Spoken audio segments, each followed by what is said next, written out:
7:04, ya estamos, como les decía en la parte anterior, listos para conversar con nuestro primer entrevistado del día y de la semana, Eduardo Fernández, abogado, presidente del Centro de Políticas Públicas IFEDEC, actual promotor del movimiento Unión y Progreso. Tocayo, buenos días. Muy buenos días, don Eduardo, muy contento de estar otra vez conversando con usted y con la inmensa cantidad de gente que lo sigue por las ondas radiales. Así es, y también por la televisión. Y por la televisión también. Sí, señor. Ahora, Eduardo, insistes con el tema del consenso, en medio de todo lo que se ha asomado en el esfuerzo por lograr unas primarias. Mira, Eduardo, yo creo que tenemos que ponernos serios. Vamos a ver de qué se trata, qué es lo que está pasando. Venezuela está en una crisis muy grande. Y el objetivo más importante que deberíamos tener todos es contribuir a resolver esa crisis, que es una crisis política, una crisis económica, una crisis social, una crisis de servicios públicos, una crisis moral, una crisis integral. Entonces, a mí me parece que el escenario de las primarias es un escenario que contribuye a disminuir a la oposición, porque van a ser dirigentes de la oposición peleándose con dirigentes de la oposición y diciéndose cualquier cosa y sacando que tú te corrompiste en monómeros y tú te corrompiste en tal parte y En medio de ese espectáculo, el gobierno, con una serenidad muy grande desde Miraflores, porque ellos no se van a enredar en primarias ni nada por el estilo, el gobierno va a estar tomando nota. Y cuando salga el candidato todo golpeado, dirá, bueno, mire, sus propios compañeros dijeron de usted esto y esto y esto y esto. Yo creo que mucho más impacto y mucho más trascendencia tendría que se lograra un gran acuerdo nacional. Cuando yo hablo de consenso no es los jefes políticos metidos en un cuarto lleno de humo de cigarrillo diciendo no, tú sí.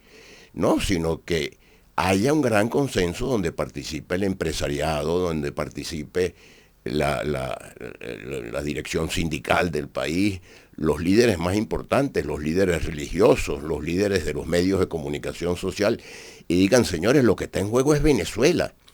A mí me parece, Eduardo, que las primarias son para resolver un problema de los partidos. Y lo que yo quisiera es que resolviéramos un problema del país, de la nación venezolana, de los millones de venezolanos que estamos sufriendo las consecuencias de esta crisis. Entonces, caramba, si los chilenos lograron en un momento determinado, cuando enfrentaron la dictadura de Pinochet, ponerse de acuerdo alrededor de un hombre como Patricio Aylwin, ¿cómo es que los venezolanos no vamos a ser capaces de ponernos de acuerdo alrededor de una figura que pueda dirigir un gobierno que se ocupe de lo que tiene que ocuparse? Y entonces hay ciertas condiciones que aplican. La Constitución dice, ¿para qué es el presidente de la República? En el artículo 225 y siguiente. Y en esos artículos dice que el presidente debe ser el jefe del Estado. O sea, un factor que unifique al país. Debe ser el jefe del gobierno, o sea, alguien que dirija un equipo que atienda y resuelva los problemas de la nación. El presidente de la República tiene que ser comandante en jefe de la Fuerza Armada. Llegando aquí, te escuché hablar de lo del Perú. Bueno, el presidente próximo, ¿dónde está el error de los peruanos? En que, entre otras cosas, llevaron a la presidencia de la República a alguien que eventualmente no tenía la autoridad para ser el comandante en jefe de la Fuerza Armada. Entonces yo diría, vamos a agarrar los nombres de las personas que se están mencionando como eventuales candidatos a la presidencia de la República. Aquí en Venezuela vamos a ver cuál de ellos reúne en mayor medida las condiciones de la Constitución, las condiciones para ser presidente de la República, porque yo lo que estoy viendo es que se mencionan unos cuantos nombres, algunos muy estimables, la mayoría gente que yo no sé si están en condiciones de ser presidente. Y no quisiera que Venezuela cometiera el mismo error que cometimos en 1998. La mayoría de los venezolanos votó por un señor que no estaba preparado para ser presidente de la República. Y toda esta tragedia que hemos vivido en los 20 años iniciales del siglo XXI tienen su origen en eso. Un presidente que no estaba preparado para ser presidente, sucedido por otro presidente que tampoco estaba preparado para ser presidente. Entonces yo invito a los venezolanos a que pensemos esto con responsabilidad y con seriedad. Ahora, fíjate, Eduardo, de... fíjate algo, tú has dicho vamos a ponernos serios. Héctor Rodríguez dice que él está de acuerdo con que se dialogue con las oposiciones, que hay que hablar de las oposiciones. Dentro de este interesantísimo análisis que has hecho, ¿cómo queda el tema de la unidad? ¿Es una utopía? Es decir, aunque se diese ese gran consenso entre las oposiciones, siempre va a haber gente que se va a lanzar por su lado, porque ya hay gente que ha dicho, yo en primarias no voy. Y aprovecho y le agrego más complejidad a esta pregunta. ¿Cómo queda no solamente el quién, sino el cómo y el con quiénes? Porque habría que preguntarle a los venezolanos en este momento de inmensa crisis si siente que se les está señalando verdaderamente un camino alterno a esto que está pasando. Claro. Porque no se trata de decir, mira, él es malo, yo soy bueno, yo soy lo que hay, yo soy la solución, vente conmigo. No, dame razones para yo creer en ti. Claro. Entonces, por eso, insisto mucho en que la unión que yo propongo y que estoy animando un movimiento que se llama Unión y Progreso, no es unión de los partidos políticos. Lamentablemente, y créeme que me duele decirlo, los partidos en Venezuela están extremadamente devaluados y desacreditados. Entonces no es una suma de tarjeticas de partidos que son poco representativos. Cuando nosotros promovemos un sentimiento de unión nacional, es de todos los venezolanos. Y cuando digo todos, sin excluir a ninguno, ni de los lados del gobierno ni de los lados de la oposición. Todos unidos vamos a tratar de rescatar este país que es de todos. Venezuela es de todos nosotros, pues todos nosotros tenemos la responsabilidad de ayudar a resolver esta crisis. Entonces, unión nacional es unión de todos los factores. ¿Alrededor de qué, Eduardo? Alrededor de un compromiso programático. ¿Qué tenemos que hacer los venezolanos en el próximo periodo constitucional? Yo digo que son 5 cosas las que tenemos que hacer. En primer lugar, reconstruir la arquitectura institucional democrática del Estado venezolano. Aquí no tenemos ni gobierno, ni órganos legislativos, ni poder judicial, ni Contraloría, ni Consejo Nacional Electoral que tengan credibilidad y respeto del pueblo. Entonces hay que reconstruir la arquitectura institucional del Estado. Segunda cosa que hay que hacer, animar la economía. ¿Cómo se anima la economía? Es a Maduro, por un presidente que va a llegar a mantener esta guerra y esta cosa en la que hemos gastado los últimos 20 años, oye, atender en serio el problema de la pobreza, la defensa del salario, la defensa del ingreso de la familia venezolana. Es un horror lo que está pasando con el tema de la inflación y la devaluación del bolívar. En cuarto lugar, ese gobierno tiene que ocuparse de que funcione la luz eléctrica en toda la geografía nacional, de que haya agua potable en toda la geografía nacional, que haya vialidad, que haya seguridad, que haya transporte, que haya salud. Y finalmente, oye, desmontar los mecanismos a través de los cuales impera la corrupción. Eso supone una reforma del Estado para acabar con tantas alcabalas a través de las cuales se roban el dinero de los venezolanos. Esto es una cosa seria. Entonces, vamos a una especie de carritos chocones, a ver quién sale ahí, y de repente no salen las personas indicadas. Yo no quisiera que Venezuela repitiera la experiencia peruana. Ojalá que no. Toda mi vida me opuse al golpe del 4 de febrero y me siento muy orgulloso de haberlo hecho porque yo sabía que lo que venía era lo que vino. Soluciones de fuerza para resolver el problema del país, ni soluciones de fuerza nacionales ni soluciones de fuerza internacionales. Entonces, señores, tratemos de tener un poco más de patriotismo. Porque mira, te voy a clasificar los tipos políticos que yo veo que actúan en este momento en la escena nacional. Hay unos que se les ve clarísimo que lo único que les preocupa es su ego. Todo gira en torno a mí y a mis intereses personales. Caramba. Hay otros que dicen mi partido. Yo no puedo dejar de ir a la primaria porque mi partido tiene que demostrar que es más fuerte que el partido del otro. Y hay algunos que pensamos en el interés nacional. Oye, ¿cómo hacemos para que Venezuela salga de esta crisis y salga bien?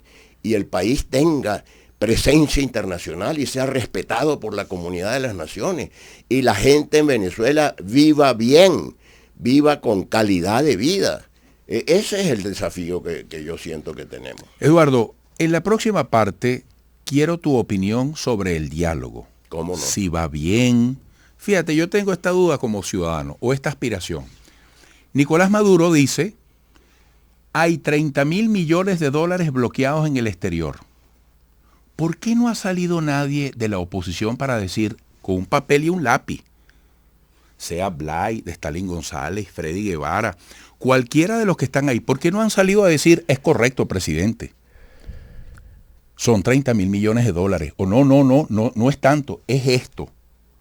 A nosotros como venezolanos se nos debería decir, miren, esas son cuentas que deberían estar más o menos claras o en proceso de aclaración. Porque mira, se acaba de hablar de un acuerdo social, dijeron 2.700, 2.800, no, son 3.000 millones que van a estar fiscalizados o supervisados por la ONU, que vienen para atender las necesidades sociales. Yo como venezolano aspiro a que se me hable más claro. Claro. Y que llevemos esa cuentica, porque supuestamente, ¿verdad?, esa plata nos pertenece a todos los venezolanos. Así es. Yo quiero, por favor, al regreso, tu opinión sobre la perspectiva del diálogo en México. Volveremos.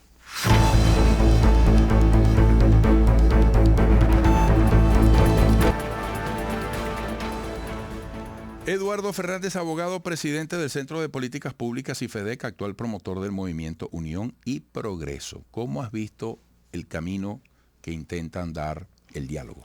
Mira, Eduardo, yo soy un apasionado a favor del diálogo. Es lo civilizado, es lo democrático. El diálogo, para que tenga trascendencia, para que tenga sentido, debe hacerse con sinceridad. No debe ser una manipulación para ganar tiempo, para desacreditar al adversario, sino que debe ser el propósito compartido de servir al país y ayudar al país a salir adelante. Esto que está pasando con los dineros retenidos de Venezuela, de los venezolanos, en el exterior es grotesco. No se debería haber presentado esa situación nunca. A mí me parece que es absolutamente rechazable ese tipo de presiones internacionales, que por lo demás lo que suelen hacer es consolidar a los regímenes que se pretende tumbar. Ahí está la prueba Irán, por ejemplo. ¿Cuántos años? En Cuba, no se diga, en Siria, en tantas partes que han hecho esas cosas. Para que Venezuela se normalice, necesitamos un cambio político. Muy bien, todos estos diálogos, porque de repente salen cosas positivas. Ojalá, no me opongo a que se dialogue con una partecita por aquí, con otra partecita por allá. Pero lo más importante es normalizar la vida del país. Tenemos una brillante oportunidad el año 2024. Y yo le pido a Dios que ilumine a los venezolanos y sobre todo a los dirigentes venezolanos para que no se desperdicie esa oportunidad y para que Venezuela vuelva a tener el control de todos sus recursos soberanamente manejados por el Estado venezolano a través de un gobierno elegido por el pueblo, que el pueblo le tenga confianza a su gobierno, porque ahorita tenemos un gobierno que no tiene la confianza sino de apenas un 20-25% de los ciudadanos. Entonces hace falta un gran entendimiento nacional, de nuevo, un gran entendimiento nacional para tener un gobierno que tenga un respaldo muy grande, se acaben estas medidas contra la nación venezolana, se acaben estas cosas, podamos atraer inversiones extranjeras que tengan confianza en un gobierno de unidad nacional, que podemos recomponer la relación con los organismos financieros internacionales, con el Banco Mundial, con el Fondo Monetario Internacional, con la Corporación Andina de Fomento, con el Banco Interamericano de Desarrollo. Tendríamos todos los recursos para recuperar la economía venezolana, Pero para eso es indispensable el cambio político y es indispensable que no desaprovechemos la oportunidad del año 2024. Tenemos unas elecciones, hay que vencer la abstención, porque si se presenta Maduro y al lado se presenta una opción que no motive al electorado, entonces el electorado se va a quedar en su casa de nuevo. Entonces tenemos que hacer todo lo posible porque el país salga de la crisis con mucha fuerza y con un gran sentimiento de unión nacional. Tú acabas de decir que los partidos en Venezuela están extremadamente devaluados, creo que dijiste, y desprestigiados. ¿Qué debe pasar con la llamada dirigencia política venezolana y las organizaciones políticas? Porque tú dices que las elecciones del 2024 son una oportunidad y el 2025 también. También. Porque son las parlamentarias, las regionales, las municipales. Y yo he sido de la idea de que uno no solamente debe quedar en los rostros, en las caras que aparecen siempre más visibles cuando se habla de organizaciones políticas, o un logotipo, o un color. ¿De qué manera tú crees posible podríamos los venezolanos volver a interesarnos, volver a entender quiénes son los dirigentes políticos, cuáles son las organizaciones? Tocayo, cuando hablan de COPEI, uno no sabe de cuál COPEI hablan. Claro. Cuando hablan de AD, uno no sabe de cuál AD hablan. Eso está como Billo, que tú no sabes cuál es la Billo original, cuál es la que está. Entonces, bueno, mira, ¿qué se puede decir? Es un tema muy importante el que estás tratando. Mi recomendación a los políticos es la siguiente. Los partidos recuperarán prestigio en la medida en que se ocupen de los problemas de la gente y no se entretengan en los problemas de los partidos. Cuando la gente ve que yo estoy pasando hambre o yo tengo necesidades terribles o no tengo cómo llevar a mis hijos a la escuela o estoy sufriendo porque tengo unos enfermos y no tengo con qué llevarlos al hospital y veo a los partidos, un adeco hablando mal de otro adeco, un copellano hablando mal de otro copellano, uno de este partido hablando mal del otro partido, oye, se devalúan los partidos. Entonces levantar la categoría intelectual y política y moral y patriótica de los partidos. Los partidos sirven en la medida en que le sirven a la gente, no en la medida en que tengan una franquicia para negociar por aquí o negociar por allá. Entonces, mi recomendación muy concreta para responder tu pregunta es: procuren que el mensaje de cada uno de los partidos se identifique con los problemas de la gente y que la gente sienta, oye, este partido está interpretando mi angustia y está interpretando mi esperanza de un cambio. Y una segunda recomendación que también merece ser primera: coloquen los intereses del país por encima de los intereses del partido. No sigan en esa especie de partidomanía de que mi partido tiene que tener cuotas de poder. El interés de la nación tiene que estar por encima de los intereses de los partidos. Si se logra proyectar esa imagen porque se corresponde con una realidad sustantiva, el prestigio de los partidos volverá a hacerse presente. Bueno, muchísimas gracias, Eduardo Fernández. Hasta pronto. Bueno, muchas gracias, Tocayo. Muy contento de haber hablado contigo de nuevo y con tu audiencia. Gracias, siempre bienvenido. Eduardo Fernández, abogado, presidente del Centro de Políticas Públicas IFEDEC, actual promotor del movimiento Unión y Progreso. Al regreso, otro Fernández, Carlos Fernández, presidente de Fedecámara. Sigan allí. Sí.